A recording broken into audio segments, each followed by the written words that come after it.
Tuition classes में आप सभी का स्वागत है। और आज हम करने जा रहे हैं accountancy class 12 TS Grewal part 1 का क्वेश्चन नंबर 10 मीन्स चैप्टर 7 का क्वेश्चन नंबर 10। ओके, देखते हैं क्वेश्चन में क्या बोला गया। सबसे पहले क्वेश्चन समझ लेते हैं। Eastern star cycle limited was registered with a capital of 5 lakh divided into 20,000 shares of 25 each. The company offered to public for subscription 10,000 share payable rupees 5 per share on application, rupees 5 per share on allotment, and the balance in 2 calls of rupees 7.50 paise each. The company received application for 11,600. Application for 1,000 share were rejected altogether, and the application money was returned to the applicant. A person who applied for 1,000 shares was allotted only 400 share, and the application of his excess money was carried forward towards the payments of allotment and costs. Give the journal entries to record the above issue of shares and show how it will be shown in the balance sheet. तो देखिए question को समझ लेते हैं। Question में क्या बोला गया है।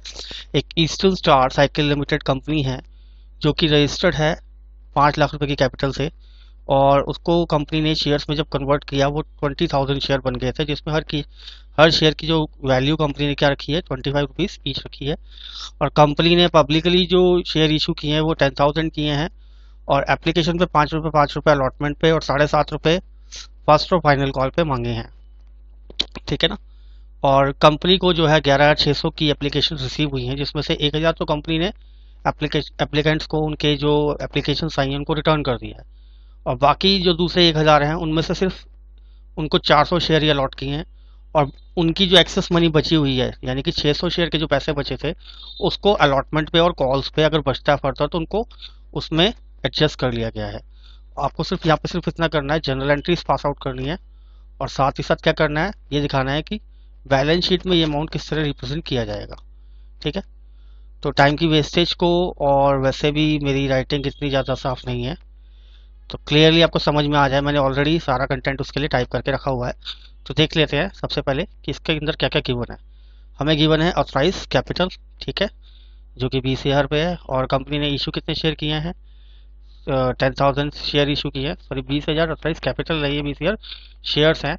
ऑथराइज कैपिटल तो कंपनी की 5 लाख है जो हमें यहाँ से साफ साफ दिख रही है। ठीक है।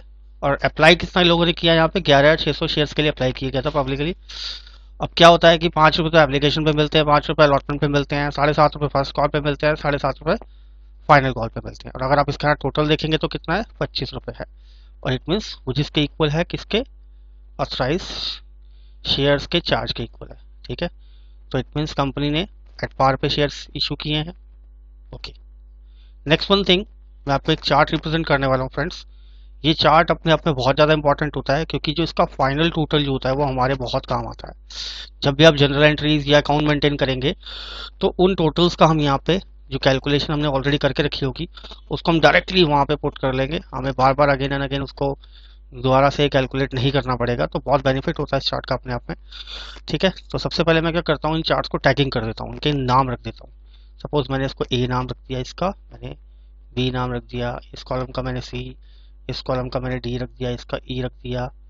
ठीक है। और इसका मैंने एफ रख दिया, इसका मैंने जी रख दिया, और इसका मैंने एच रख दिया। अब जो सबसे पहला वाला कॉलम है वो क्या रिप्रेजेंट करता है, अप्लाइड शेयर, मतलब क्या क्या एप्लीकेशंस आई है। ठीक है। और फिर नेक्स्ट कॉलम रिप्रेजेंट करता है कि कंपनी ने किस किस को कितने शेयर्स इशू किए। तो देख लेते हैं, जो 1,000 शेयर का फर्स्ट केस जो था हमारे पास, पहला केस जो है उसमें तो कंपनी ने एक ऐसा केस आया था जिसमें कुछ भी इशू नहीं किया, मतलब ऑल सारे के सारे शेयर्स कंपनी ने रिजेक्ट कर दिए और एप्लीकेंट्स को उनकी मनी वापस रिटर्न कर दी है। ठीक है। सेकंड केस में क्या था, हमने देखा ही था कि सेकंड केस के अंदर में एक ऐसा केस आया था 1,000 शेयर से जिसमें कंपनी ने सिर्फ 400 शेयर या लॉट किए। ठीक है। बट 600 शेयर के पैसे जो है कंपनी ने क्या किए हैं, वापस नहीं किए हैं, वो एप्लीकेशन वो जो अलॉटमेंट में और नेक्स्ट फर्दर कॉल्स के अंदर में उसको एडजस्ट किया गया है। अब बात आती है 9,600 कहाँ से आया है, ये हमारा थर्ड केस है। ये कैसे निकालेंगे, क्योंकि हमें पता है ऑलरेडी 11,600 के लिए अप्लाई किया गया था। ठीक है। 11,600 शेयर्स के लिए अप्लाई किया गया था, जिसमें से 2,000 तो हमें पता ही है। तो अगर इस 2,000 को 11,600 में से माइनस कर दोगे तो बैलेंस क्या निकलेगा 9,600। सेम केस यहाँ पे भी है कि यहाँ 0 है और ये 400। तो 400 को अगर आप 10,000 में से माइनस करोगे तो क्या निकलेगा 9,600, क्योंकि हमें पता है कंपनी मैक्सिमम कितने शेयर अलॉट कर सकती है, ओनली 10,000, क्योंकि कंपनी की जो इशूड कैपिटल है वो, या इशूड शेयर कैपिटल कितनी है, वो 10,000 शेयर्स की है, उसकी लिमिट खाली। शेयर इशू करने की। अब नेक्स्ट सी कॉलम क्या रिप्रेजेंट करता है, इसको कैसे कैलकुलेट करेंगे? इसको कैलकुलेट करने का बिल्कुल सिंपल सा तरीका है कि आप दिए गए कॉलम ए को मल्टीप्लाई कर दीजिए एप्लीकेशन के गिवन रुपीज से। ठीक है, तो यहाँ पे कितने हैं, 5 रुपीज है। तो अगर आप कॉलम ए को, ये कॉलम हमारा है 1000 इंटू 5, 5000 हो जाएगा, 1000 इंटू 5, 5000 हो जाएगा, 9600 इंटू 5, 48000 हो जाएगा, और उसका टोटल क्या निकलेगा, 58,000 रुपीज निकलेगा। ठीक है ना, तो ये एप्लीकेशन के बेसिस पे जो मनी रिसीव हुई है उसकी कैलकुलेशन है। अब कंपनी क्या एडजस्टमेंट करती है, मनी एडजस्टेड ऑन एप्लीकेशन, तो कैसे उसको एडजस्ट करेगी? ठीक है ना, हमें ये देखना है फर्दर। अब तो हम देख लेते हैं इसको। देखिए, इसकी एप्लीकेशन मनी तो कंपनी लेगी ही नहीं, क्योंकि उसको रिटर्न करना है पैसा, तो इसलिए एडजस्ट करने का मतलब ही नहीं बनता कोई। तो ये कैसे हम निकालेंगे?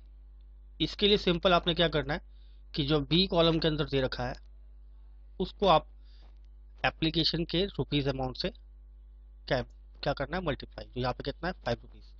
ठीक है, अब बी कॉलम को देखिए, यहाँ पे ये रहा, जैसे 0 इंटू 5 0, 400 इंटू 5 2000, और 9600 इंटू 5 48,000 निकलेगा। हमारा टोटल क्या निकलेगा, ये निकलेगा। ये एक्चुअल अमाउंट है जो कंपनी अपने पास रखेगी। ठीक है ना, इसमें से हमें पता है बाकी अमाउंट क्या होगा, आगे फर्दर डिवाइड होना है। ये अमाउंट तो कैंसिल हो जाएगा, रिटर्न हो जाएगा।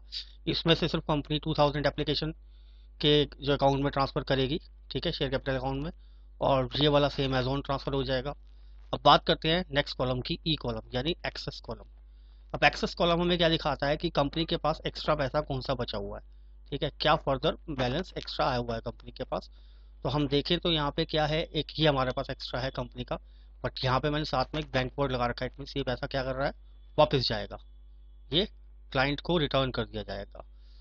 नेक्स्ट फर्दर क्या एक्स्ट्रा है, सेकंड केस के अंदर में हमारे पास फर्दर एक्स्ट्रा अमाउंट है। तो ये कैसे पता चला, 5000 माइनस 2000 इज इक्वल टू 3000।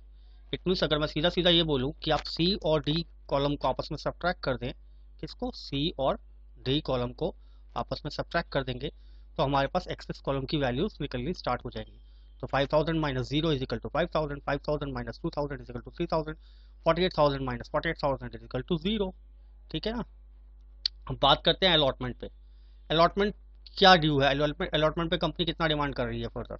अब अलॉटमेंट का केस भी सिंपल है बिल्कुल। आपने क्या करना है, बस स्ट्रेट फॉरवर्ड आपने बी कॉलम को मल्टीप्लाई करना है किससे फ्रेंड्स, अलॉटमेंट के रुपीज से।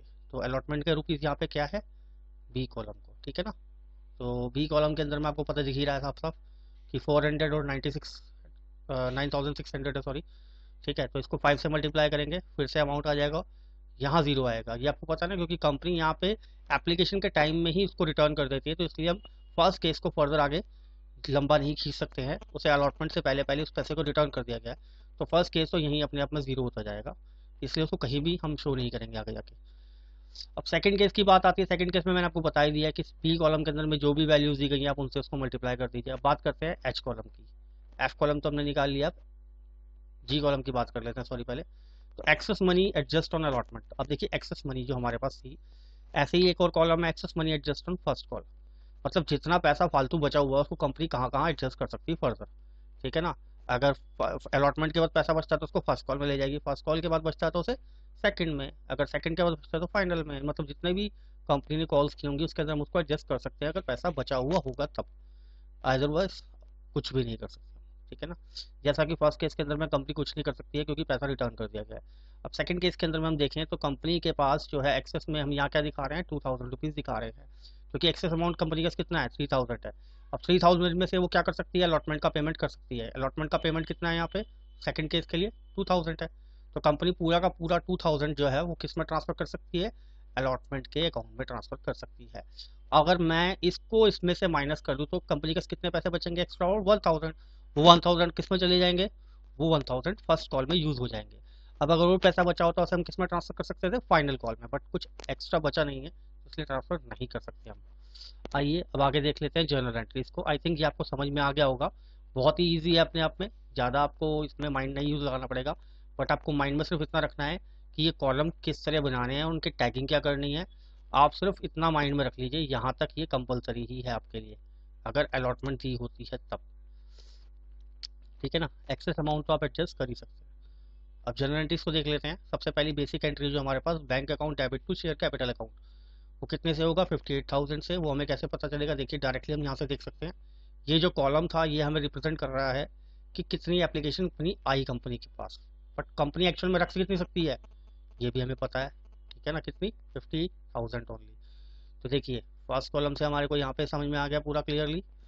अब नेक्स्ट अगर हम बात करें फर्दर तो सेकेंड एंट्री की, share application account debit to share capital to share allotment to call in advance to bank. अब देखिए ये एप्लीकेशन मनी तो सेम उसी अमाउंट से ही होगी, ठीक है, उसकी ट्रांजेक्शन, बट शेयर कैपिटल में कितना पैसा जाएगा, 50,000 जाएगा। वो देखिए हमें फोर्थ कॉलम से पता चल रहा है क्लियर, क्योंकि कुछ पैसा तो कंपनी रिटर्न करेगी ना, इसलिए। तो 1000 शेयर का पैसा कंपनी ने रिटर्न किया है, केस वो था पहला वाला, और उसमें से 600 शेयर्स का पैसा जो कंपनी ने आगे फर्दर एडजस्ट किया है। तो इट मीन्स कंपनी के पास कितने आए होंगे टोटल, 50,000। फोर्थ कॉलम हमारे को यहाँ पे ये दिखा रहा है, तो मैं यहाँ पे सीधा सीधा लिख देता हूँ, ये फोर्थ कॉलम से अमाउंट आया है। अब ये हमें पता है कि कंपनी ने अलॉटमेंट में कितना ट्रांसफर किया होगा, कितना किया होगा, ये हमारे को इस कॉलम से पता चल रहा है। ऐसे ही फर्स्ट कॉल में भी ट्रांसफर किया है हमने 1000 रुपीज़, तो मतलब हमारे को ये सारे अमाउंट्स यहाँ से कॉलम से मिल रहे हैं। और लास्ट वाला जो हमने बोला था मैंने आपको कि जो कंपनी ने अमाउंट रिटर्न कर दिया 5000 का, 5 रुपीज़ के हिसाब से 1000 शेयर का पैसा, तो ये पूरी पूरी एडजस्टमेंट वाली एंट्री है, ठीक है। अब जो कॉल है, कॉल का पैसा जो एडवांस में मिल जाता है उसे हम क्या बोलते हैं, कॉल इन एडवांस। ऐसे ही अगर रह जाता है तो उसे हम क्या बोल देते हैं, कॉल इन एरियर, ठीक है ना। ओके, तो नेक्स्ट हम आगे ट्रांजेक्शन देख लेते हैं।